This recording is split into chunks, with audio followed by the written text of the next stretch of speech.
So this is what we're working with today, Cobra XL putter. It is a stainless steel finish with a milled face.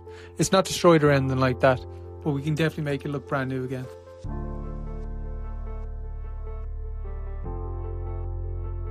First things first, let's get rid of the paint and see what we're really working with. I can't tell you how much money and time I've wasted using different paint and varnish removers. Of course, I've always gone for the cheaper one and learned the hard way. It either just doesn't work or it takes too long. For me, from now on, it's always strip it. Removing paint is pretty straightforward. I'd use an earbud to apply the first coat to strip it, and if ever meet a stubborn part that needs an extra bit of convincing, I'd use a toothpick to dig in a little bit further.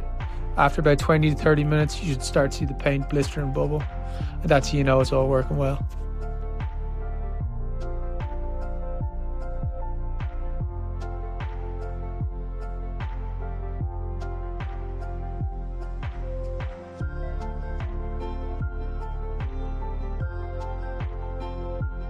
Here's just a quick little look at what the putter looks like with all the paint removed, as well as a close-up of those damn gloves.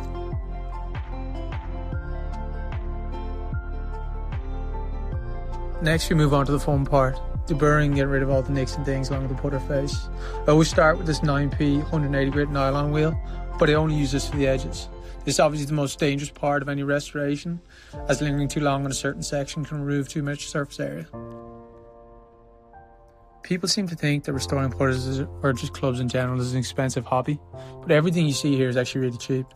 The machine I actually got from Vinted for €30, and then each of the wheels I'll use cost about €10 a piece from Amazon. One word of warning though, it is an addictive hobby to start. I can't tell you the amount of clubs that fill up my shed, as well as different deburring wheels and paints on the floor. Obviously no spare pair of gloves though.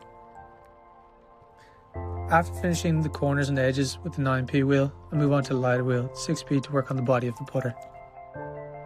The first couple of passes with this wheel is just to figure out which way the grain is going on the piece of metal. As you'll see here, I'll work both ways, figure out which way the grain's going, and always work with it.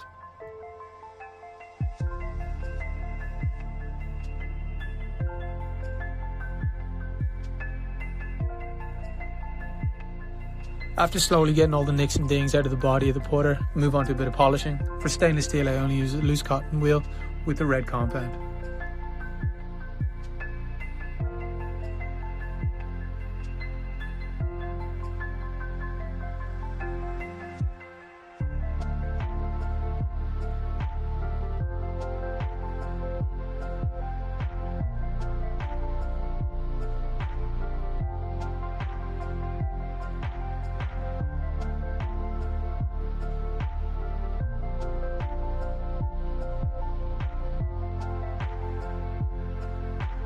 Halfway through our bit of polishing, the Q&A officer popped in to see how the work was going.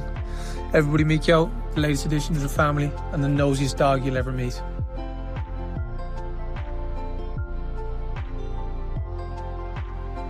Polishing is always one of the most satisfying parts. Not that it's a good thing, you could almost see my face in this one.